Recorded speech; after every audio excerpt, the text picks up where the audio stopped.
எடுத்தறியப்பட்ட ஷைத்தானின் தீங்கை விட்டும் அல்லாஹ்விடம் பாதுகாவல் தேடுகிறேன். شهر رمضان الذي أنزل فيه القرآن هدى للناس وبينات من الهدى والفرقان فمن شهد منكم الشهر فليصم ومن كان مريضا أو على سفر فعدة من أيام أخر يريد الله بكم اليسر ولا يريد بكم العسر ولتكملوا العدة ولتكبروا الله على ما هداكم ولعلكم تشكرون. ரமலான் மாதம் எத்தகையதென்றால் அதில்தான் மனிதர்களுக்கு வழிகாட்டியாகவும் நேர்வழியில் இருந்துள்ள தெளிவுகளாகவும் சத்திய அசத்தியத்தை பிரித்து காட்டக்கூடியதாகவும் உள்ள இந்த குர்ஆன் இறக்கி அருளப்பட்டது.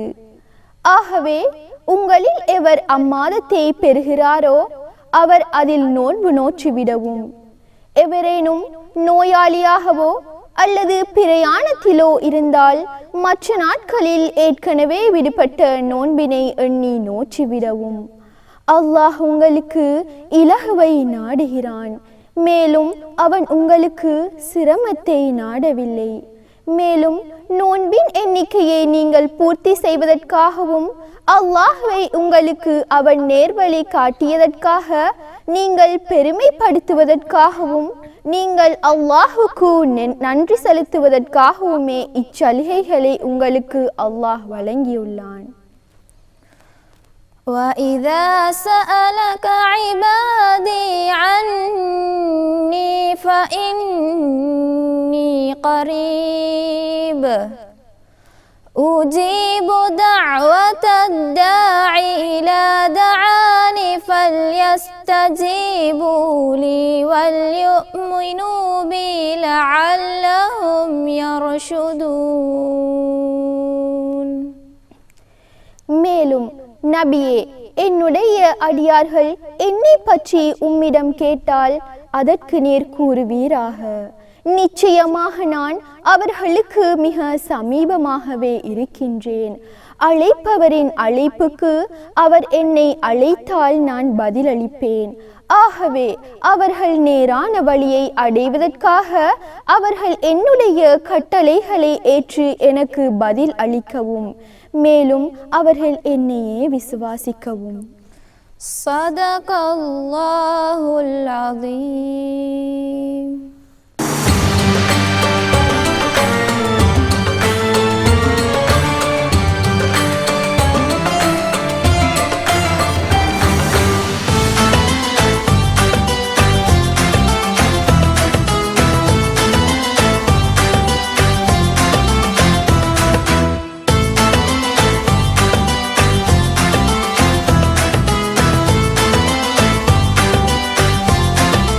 பிஸ்மில்லாஹிர் ரஹ்மானிர் ரஹீம். அஸ்ஸலாமு அலைக்கும் வரஹ்மத்துல்லாஹி வபரகாத்துஹு. புனிதம் பூத்து குலுங்கும் ரமலான் மாதத்தில் உங்கள் அனைவரையும் சந்திப்பதில் பெருமகிழ்ச்சி அடைகின்றோம். இலங்கை ரூபாயினி கூட்டுத்தாபனத்தின் நேத்ரா தொலைக்காட்சி அலைவரிசையின் ஊடாக வருடாந்தம் ரமலான் மாதங்களில் ஒலிபரப்பாகும் ஷஹர் ரமலான் விசேட நிகழ்ச்சியோடு நேர்கள் அனைவரையும் சந்திப்பதில் பெருமகிழ்ச்சி அடைகின்றோம். அல்ஹம்துலில்லாஹ். இன்றைய நிகழ்ச்சியிலே நாம் ரமலான் மாதத்தின் முக்கியத்துவமும் ரமலான் மாதத்திலே அல் குர்ஆனின் முக்கியத்துவம் பற்றியும் ஆராயவிருக்கின்றோம். அல் குர்ஆனும் ரமலான் மாதமும் என்ற தலைப்பிலே இன்று என்னோடு ஆராய்வதற்காக கலந்துரையாடுவதற்காக பேராதனை பல்கலைக்கழகத்தின் முன்னைய நாள் விரிவுரையாளரும் அதே போன்று கஹட்டோவிட்ட முஸ்தஃபவியா அஹதியாவின் தற்போதைய அதிபருமான இக்ராம் அகமத் அவர்கள் என்னோடு இன்றைய நிகழ்ச்சியில் இணைந்திருக்கிறார்கள். அவர்களை நாங்கள் இன்றைய நிகழ்ச்சிக்காக சலாம் கூறி வரவேற்றுக் கொள்கின்றோம். அஸ்ஸலாமு அலைக்கும் வரஹ்மத்துல்லாஹி வபரகாத்துஹு. வலைக்கம் அஸ்ஸலாம் வரஹ்மத்துல்லாஹி வபரகாத்துஹு. ரமலான் மாதத்திலே மிகச்சிறந்த ஒரு நேரத்திலே உங்களை சந்திப்பதில் பெருமகிழ்ச்சி அடைகின்றோம். உண்மையிலே அல் குர்ஆன் என்பது உலக முஸ்லிம்களின் பொதுமறையாக திகழ்கிறது. முஸ்லிம் அல்லாதவர்களுக்காகவும் அது வழிகாட்டியாக இருக்கிறது. அல்லாஹு தாலா அல் குர்ஆனின் முக்கியத்துவம் பற்றி பல இடங்களிலும் பல விடயங்களை குறிப்பிடுகின்றார்.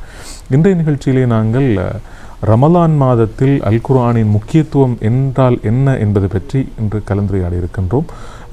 அல் குர்ஆன் ஏன் இந்த ரமலான் மாதத்தில் முக்கியத்துவம் பெறுகிறது என்பதை சகோதரர் இக்ராம் அகமது அவர்களிடம் நாங்கள் கேட்டு பார்ப்போம்.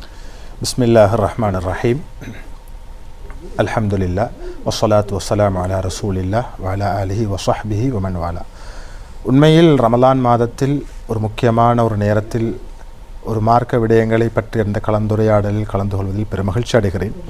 அல் குர்ஆன் என்று சொல்கின்ற போது ரமலானும் குர்ஆனும் ஒன்றோடொன்று பின்னிப்பிணைந்தது. ரமலானை பற்றி அல்லாஹ்க்கு சுப்ஹானஹு வ தஆலா குர்ஆனிலே சொல்கின்ற போதே சொல்கிறான், எப்படி ஷஹரு ரமலான் அல்லதி உன்சில ஃபீஹில் குர்ஆன். இந்த ரமலானுடைய மாதத்திலே தான் குர்ஆன் இறக்கப்பட்டது.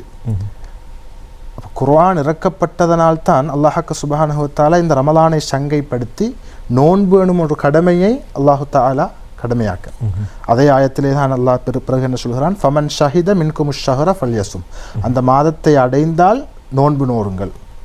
அப்போ ரமலானை பற்றி ஆரம்பத்திலே அல்லாஹ் சொல்கின்ற போது குர்ஆனோடு இணைத்து குர்ஆன் இறக்கப்பட்ட மாதமாகத்தான் சொல்கிறான். அதே நேரம் குர்ஆன் இறக்கப்பட்டது ரமலானுடைய மாதத்திலா ஏனைய மாதங்களிலா என்ற ஒரு சந்தேகம் நிலவுகிறது.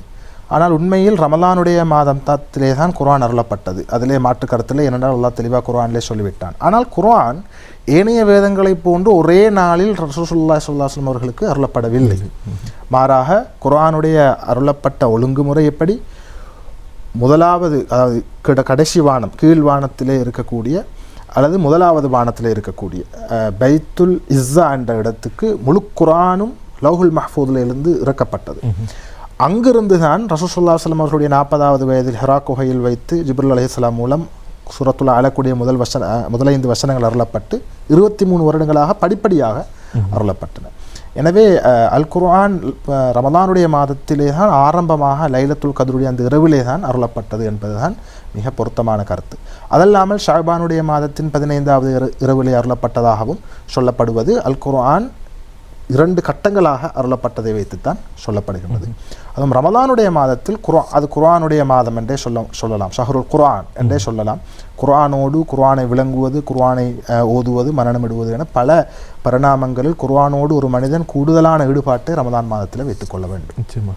குறிப்பாக நாங்கள் ரமலானுடைய விடயங்கள் பற்றி ஆராய்கின்ற பொழுது அல்லாஹு தாலா பல விடயங்கள் பற்றி மனிதனுக்கு சமூக ரீதியான மாற்றங்கள், சமூக ரீதியிலே முக்கியத்துவம் வாய்ந்த விடயங்கள் பற்றி நாங்கள் ஆராய்கின்ற பொழுது சகோதரர் இக்ராம் அகமது அவர்களே, அல் குர்ஆன் மனித சமூகத்திற்கு எவ்வாறு கடந்த காலங்களிலே நபிகள் நாயகம் ஸல்லல்லாஹு அலைஹி வஸல்லம் அவர்களுடைய காலத்திலும் அதற்கு பிறகான காலத்திலும் இப்போது நாங்கள் வாழுகின்ற எங்களுடைய நூற்றாண்டிலும் எவ்வாறு மனிதனுக்கு வழிகாட்டியாக இருந்து வந்திருக்கிறது, அது பற்றிய தகவல்களை நாங்கள் உங்களோடு கலந்துரையாடலாம் என்று எதிர்பார்க்கிறோம். அல் குர்ஆன் எங்களுக்கு எவ்வாறு வழிகாட்டுகின்றது என்பதை நாங்கள் நோக்கின்ற போது முதலில் அல்லாஹு தஆலா அல் குர்ஆனை அருளியதன் நோக்கம் மனிதனை சீர்படுத்த வேண்டும் என்பதுதான். அந்த மனிதன் அல் குர்ஆனை எந்த அளவு அதிகமாக நெருங்குகிறானோ அந்த அளவு அதிகமாக அல் குர்ஆன் அவனுக்கு வழிகாட்டும். உதாரணமாக முஸ்லீம் அல்லாத ஒருவர் அவருடைய ஒரு ரிசர்ச்சுக்காகவோ ஏதோ ஒன்றுக்காக குர்ஆனை அவர் தேடுகிறார் என்றால் அவருக்கு தேவையான அளவு வழிகாட்டல்களை குர்ஆன் கொடுக்கும். ஒருவர் இஸ்லாத்தை ஏற்றுக்கொண்டு ஈமானை ஏற்றுக்கொண்டு ரசூல் ஸல்லல்லாஹு அலைஹி வஸல்லம் அவர்களை சரியான முறையிலே மஹப்பத்தோடு பின்பற்றி சஹாபாக்களுடைய வழி நின்று ஆய்வு செய்கின்ற போது அல் குர்ஆன் இன்னும் அதிகமாக வழிகாட்டும். ஏன் அல்லாஹு தாலா குர்ஆனிலே எப்படி சொல்கிறான், சூரத்துல் பக்கராவுடைய ஆரம்பத்திலே அலிஃப் லாம் மீம் ஸாலிகல் கிதாபு லா ரைப ஃபீஹி ஹுதல் லில் முத்தகீன். இந்த அலிஃப் லாம் மீம் ஸாலிகல் கிதாப் இது அல்லாஹ்வுடைய வேதமாகும், இதில் எந்த சந்தேகமும் இல்லை. லா ரைப ஃபீஹி ஹுதல் லில் முத்தகீன், நேர்வழி காட்டும் யாருக்கு, அல்லாஹ்வை நெருங்கி பயமச்சத்தோடு தக்குவாவோடு வாழக்கூடியவர்களுக்கு. எனவே குர்ஆனுடைய வழிகாட்டுதல்களை நாங்கள் பூரணமாக பெற வேண்டுமென்றால் ஒரு முஸ்லிம் குர்ஆனை அணுகின்ற முதலாவது முறை குர்ஆனை ஓதுவது. குர்ஆனை ஓதுவதை அல்லாஹ்வும் ரசூலும் கூடுதலாக எதிர்பார்க்கிறது. குர்ஆன் இல்லாத உள்ளம் பாலடைந்த வீட்டை போன்றதாகும் என்று ரசூலுல்லாஹி ஸல்லல்லாஹு அலைஹி வஸல்லம் சொன்னார்கள். எனவே தான் ஒவ்வொரு முஸ்லிமும், அது எந்த படித்தவன் பாமரன் பணக்காரன் ஏழை, ஒவ்வொரு முஸ்லிமும் முதலாவது குர்ஆனை ஓத வேண்டும். குர்ஆனை ஓத முடியாது தெரியாது என்று சொல்ல முடியாது, கற்றுக்கொள்ள வேண்டும். வயது வித்தியாசம் பார்க்க வேண்டிய அவசியம் இல்லை. முயற்சி செய்தால் முடியாதது எதுவும் இல்லை. எனவே குர்ஆன் அல்லாஹ்வுடைய வேதம், எங்களுக்கு வழிகாட்டியாக வந்த வேதம், அதனுடைய ஆரம்பமாக ஒரு முஸ்லீம் அதை ஓதுவதற்கு கற்றுக்கொள்ள வேண்டும். இதனால் தான் சிறிய வயதிலேயே குர்ஆனை கற்றுக்கொள்வதற்கு கூடுதலான முக்கியத்துவம் கொடுக்கப்படுகிறது. அப்போ குர்ஆனை கற்றுக்கொள்வது ஓதுவது முதலாவது. அதே மாதிரி குர்ஆனுடைய சில பகுதிகளையாவது கட்டாயம் உள்ளத்திலே சுமக்க வேண்டும், மனனம் இருக்க வேண்டும். இந்த ரெண்டும் பொதுவாக ஒவ்வொரு முஸ்லிம்களுடைய சக்திக்கு ஏற்றாற்போல படித்தவன் பாமரன் எல்லாரோடும் செய்ய முடியுமானது. அடுத்தது நீங்கள் சொன்னது போன்று வழிகாட்டுதல் என்று சொல்கின்ற போது குர்ஆனை விளங்க வேண்டும். அதுதான் இன்றைய முஸ்லிம் சமூகத்திலே பெரும்பாலானவர்கள் தவறுகின்ற ஒரு இடம். ஓதுவதிலே நல்ல கிராத்துடைய தஜ்வீதுடைய மஹ்ரஜுடைய சட்டங்களை பேணுவதிலே கூடுதலான சரியான போக்கை கையாண்டாலும் விளங்குவதிலே தவறான போக்குகளை கையாளுகின்ற ஒரு துர்ப்பாக்கிய நிலை இன்றைய சமூகத்துக்கு இருக்கிறது. உதாரணமாக குர்ஆனிலே அல்லாஹ் சொல்கிறான், யுதில்லு பிஹி கசீரன் ஒயஹ்தி பிஹி கசீரா. இதை கொண்டு, அதாவது குர்ஆனை கொண்டு அதிகமான பேர்கள் வழிகட்டு போவார்கள் என்று அல்லாஹ் சொல்கிறான். இரண்டாவதாகத்தான் சொல்கிறான், வயஹ்தி பிஹி கசீரா, அதிகமான பேர்கள் இதை கொண்டு நேர்வழியும் பெறுகிறார்கள். ஒமா யுதில்லு பிஹி இலல் காஃபிரூன், இன்னொரு இடத்திலே ஃபாசிகூன், பாவிகள் நிராகரிப்பாளர்கள் தான் அந்த குர்ஆனை கொண்டு வழிகட்டு போகிறவர்கள். இதற்கு விளக்கம் சொல்கின்ற போது குர்ஆனை மறுப்பதினூடாக வழிகட்டு போகின்றவர்கள் ஒரு கூட்டம், குர்ஆனை ஆதாரமாக வைத்து கொண்டே தனது சித்தாந்தங்களை பரப்ப முயல்வதனால் வழிகட்டு போகின்ற கூட்டம். இதைத்தான் குர்ஆனிலே அல்லாஹ் சுப்ஹானஹு வ தஆலா சொல்கிறான். எனவே குர்ஆனை அணுக வேண்டிய ஒரு முறை இருக்கிறது. அந்த முறையினூடாக நாங்கள் அணுகினால்தான் அதை பற்றிய சரியான விளக்கங்களை எங்களால் பெற்றுக்கொள்ள முடியும். உதாரணமாக தர்ஜுமத்துல் குர்ஆன் என்று நாங்கள் சொல்கிறோம். குர்ஆனை சரியாக விளங்குவதற்கு குர்ஆன் அருளப்பட்ட பாஷையை, மொழியை நாங்கள் முடியுமான அளவு கற்றுக்கொள்ள வேண்டும். குர்ஆன் அல்லாஹ் சொல்கிறான், இன்னா அன்ஸல்னாஹு குர்ஆனன் அரபியன் லஅல்லக்கும் தஅகிலூன், நிச்சயமாக நாங்கள் இதனை அரபி மொழியிலே இறக்கி வைத்தோம், நீங்கள் இதை விளங்கிக் கொள்வதற்காக. அப்போ குர்ஆனை விளங்குவதற்கான சரியான முறை என்னவென்றால் அரபு மொழியை படித்து அதனூடாக விளங்கிக் கொள்வது. ஆனால் தர்ஜுமா என்று இன்று வருகிறது, மொழிபெயர்ப்பு, டிரான்ஸ்லேஷன். குர்ஆனுக்கு தர்ஜுமா என்று சரியாக நாங்கள் வளமையிலே பாவித்தாலும் சரியான முறை இல்லை. குர்ஆனுக்கு தஃப்சீர் தான், விளக்கம் தான் இருக்கிறது. விளக்கம் தான் தர்ஜுமாக்களிலே வர வேண்டும். அப்பொழுதுதான் அது சரியாக குர்ஆன் சொல்ல வருகின்ற கருத்து மக்கள் மத்தியிலே போய் சேரும். வெறுமனே தர்ஜுமாவை மட்டும் மொழிக்கு மொழி நாங்கள் பார்த்தால் முழுமையான குர்ஆனுடைய போதனையை பெற்றுக்கொள்ள முடியாது. உதாரணமாக குர்ஆனிலே வரக்கூடிய சீராக்கள், வரலாறுகளை அறிந்து கொள்வதற்கு அந்த தர்ஜுமா உங்களுக்கு உதவியாக இருக்கலாம். ஆனால் குர்ஆனுடைய சட்டங்களை, குர்ஆன் போதிக்கின்ற அகீதா சார்ந்த விடயங்களை விளங்குவதற்கு கட்டாயம் குர்ஆனுடைய தஃப்சீரை பார்க்க வேண்டும். அதனால தான் இலங்கையிலே இருந்த இமாம் சைலான் ஷேக் முஸ்தபா ரஹ்மஹுல்லா அவர்கள் முதலாவதாக குர்ஆனை தமிழிலே தர்ஜுமா செய்தார்கள். அதை அவர்கள் அந்த கிதாபுக்கு பேர் வைக்கின்ற போது எப்படி வைக்கிறார்கள்? ஃபத்ஹுர் ரஹ்மான் ஃபி தர்ஜுமதி தஃப்சீருல் குர்ஆன். குர்ஆனுடைய தஃப்சீருக்குரிய தர்ஜுமா, குர்ஆனுக்குரிய தர்ஜுமா என்று சொல்லவில்லை. ஃபத்ஹுர் ரஹ்மான் என்ற அந்த கிதாபை அவர்கள் வைத்தார்கள். ஏன்? குர்ஆனுக்கு தர்ஜுமா கொடுப்பது என்பது சாத்தியப்பாடான ஒன்றல்ல. குர்ஆனுடைய விளக்கத்துக்கு தர்ஜுமா கொடுப்பது தான் மிகவும் ஏற்றமானதும் மக்கள் மத்தியிலே மிக இலகுவாக குர்ஆன் சொல்ல வருகின்ற கருத்தை விளங்கிக் கொள்ள முடியுமாகவும் இருக்கும். என்றால் இன்று நாங்கள் பார்க்கிறோம், இஸ்லாத்தை தவறாக புரிகின்றவர்கள் குர்ஆனுடைய டிரான்ஸ்லேஷனை பார்த்து இஸ்லாத்தை எதிர்த்து பேசுகிறார்கள். ஏன்? அதனுடைய எக்ஸ்பிளனேஷனை அவர்கள் விளக்கத்தை பார்க்கவில்லை, வெறும் அந்த கருத்தை மட்டும் பார்த்தார்கள். ஆமாம், நிச்சயமாக சகோதரர் இக்ராம் அவர்களே, நாங்கள் இந்த அல் குர்ஆனுடைய விடயங்கள் பற்றி பார்க்கின்ற பொழுது எங்களுக்கு விரிவாக பல முறைகளில் ஆராயக்கூடியதாக இருக்கிறது. குறிப்பாக இப்போது முக்கியமான ஒரு பிரச்சனை தான் இளைஞர்களுக்கு மத்தியிலே இந்த அல் குர்ஆனுடைய தொடர்பு மிகவும் குறைந்து வருகிறது என்ற ஒரு கவலை இருக்கிறது. கிராமிய மட்டங்களிலாக இருந்தாலும் நகர மட்டங்களிலாக இருந்தாலும் பொதுவாக இலங்கையிலே அவ்வாறானதொரு கவலை இருக்கிறது. ஏனைய பாடவிதானங்களினுடைய கூடுதலான செயற்பாடுகளினால் இவற்றை செய்ய முடியாத ஒரு நிலை இருப்பதாக ஒரு குற்றச்சாட்டு இருக்கிறது. இப்போது நாம் ரமலானை அடைந்திருக்கின்றோம். ரமலான் மாதத்திலே எங்களுக்கு நாங்கள் இந்த அதனை பயன்படுத்துவதற்கு எங்களுடைய முன்னோர்கள் ஹிஸ்ப் என்ற வழிமுறையை அறிமுகம் செய்தார்கள். நாங்கள் அது பற்றியும் கவனம் செலுத்த வேண்டும். அந்த ஹிஸ்ப் முறைக்கு எங்களுடைய இளைஞர்களை இவ்வாறு நாங்கள் கூடுதலாக கவர்ந்தெழுக்க முடியும் என்பதையும் நாங்கள் இந்த வழியிலே உங்களிடமிருந்து எதிர்பார்க்கின்றோம். நல்ல ஒரு கேள்வி. குர்ஆனுடைய அடிப்படையிலே குர்ஆனை ஓதுவதற்கு பயிற்சியாக இருப்பது ஹிஸ்புல் குர்ஆன். இது எவ்வாறு உருவானது என்று இன்றைய இளைஞர்கள், குறிப்பாக இளைஞர்கள், சிறுவயதிலே குர்ஆனை சரியாக கற்க தவறியவர்களும் ஹிஸ்புல் குர்ஆன் மஜ்லிஸுகளுக்கு சென்று குர்ஆனை சரளமாக ஓதுவதற்கு கற்ற வரலாறுகள் நிறைய பேர் இருக்கிறார்கள். ஹிஸ்புல் குர்ஆன் ரசூல் ஸல்லல்லாஹு அலைஹி வஸல்லம் அவர்களுடைய வரலாற்றிலே வருகிறது. சஹீஹுல் புகாரிலே வரக்கூடிய ஹதீஸ், ரசூல் ஸல்லல்லாஹு அலைஹி வஸல்லம் அவர்களும் ஜிப்ரீல் அலைஹிஸ்ஸலாம் அவர்களும் ரமலான் மாதத்தில் அதுவரை அருளப்பட்ட குர்ஆன் வசனங்களை ஒருவர் ஓத இன்னொருவர் கேட்டுக்கொண்டு இருப்பார்கள். அதைத்தான் ஹிஸ்பிலே நாங்கள் செய்கிறோம். ஒருவர் ஓதுகிற போது ஏனையவர்கள் கேட்டுக்கொண்டிருக்கிறார்கள், பார்த்து வருகிறார்கள், பிழையானால் திருத்தி கொடுக்கிறார்கள். ஓதுகின்றவர்களுக்கும் அதிலே நன்மை இருக்கிறது, கேட்கின்றவர்களுக்கும் நன்மை இருக்கிறது. குர்ஆனை கேட்டாலும் நன்மை, ஓதினாலும் நன்மை. அதை திக்கி சரி, ஒரு ஹதீஸ் வருகிறது, குர்ஆனை திறமையாக ஓதக்கூடியவர்கள் சங்கையானவர்களோடு இருப்பார்கள், அதை திக்கி ஓத முயற்சி செய்கின்றவர்களுக்கு 2 கூலி உண்டு என்று ரசூலுல்லாஹி ஸல்லல்லாஹு அலைஹி வஸல்லம் சொன்னார்கள். எனவேதான் குர்ஆனை நாங்கள் ஓதுவதற்கு ஒரு பயிற்சி களமாக இந்த ரமலானை மாற்றிக்கொள்ள வேண்டும். ஹிஸ்புல் குர்ஆன் மஜ்லிஸ்களில் ஏனைய நாட்களை விட அதிகமாக ரமலானிலே இருக்கின்றது. நாங்கள் அதற்கு சென்று ஓதி, இளைஞர்கள் குறிப்பாக முடியாது என்று சொல்லக்கூடாது. ஒரு ஆயத்தை கூட்டி ஓதுகின்ற போது உங்களுக்கு நன்மை நிச்சயமாக, முயற்சிக்கு கூலி இருக்கிறது. அப்படி நாங்கள் இந்த ரமலானை பயன்படுத்தி கொண்டால், ஏன்னா ரசூலுல்லாஹி ஸல்லல்லாஹு அலைஹி வஸல்லம் அவர்களும் ஜிப்ரீல் அலைஹிஸ்ஸலாம் இந்த வேலையை செய்தார்கள் என்று ஹதீஸ் வருகிறது ரமலானில். எனவே ரமலானில் நாங்கள் இதை பயிற்சி களமாக மாற்றினால் ரமலானுக்கு பிறகும் அந்த தொடர்பை விடுபடாமல் குர்ஆனுடைய முக்கியமான சூறாக்களையாவது ஓதுவதன் ஊடாக ஒரு மிகச்சிறந்த குர்ஆனோடு தொடர்புள்ளவர்களாக எங்களை மாற்றிக்கொள்ள முடியும் இன்ஷா. இறுதியாக நாங்கள் இந்த குறிப்பாக இந்த ஹிஸ் மஜ்லிஸிலே கலந்து கொள்கின்ற அதிகளவிலான இளைஞர்கள் பெரியவர்கள் இருக்கிறார்கள் என்ற பயத்திற்காக கலந்து கொள்வதில்லை. நீங்கள் இந்த பள்ளி நிர்வாகத்தில் இருக்கின்ற முக்கியமானவர்களுக்கு நீங்கள் வழங்குகின்ற செய்தி என்ன? நிகழ்ச்சியை இறுதியாக முடித்து கொள்ள வேண்டிய நேரத்தில் அவர்களுக்கு வழங்குகின்ற செய்தியை சுருக்கமாக நிர்வாகத்தினவர்கள் விளங்கிக் கொள்ள வேண்டும். குர்ஆன் என்பது ஒரு வஹி, அது ஒரு நூல் அல்ல. லவ் அன்ஸல்னா ஹாதல் குர்ஆன அலா ஜபலின் லரஐதஹு காஷிஅன் முத்தஸத்திஅன் மின் ஹஷ்யத்தில்லாஹ்.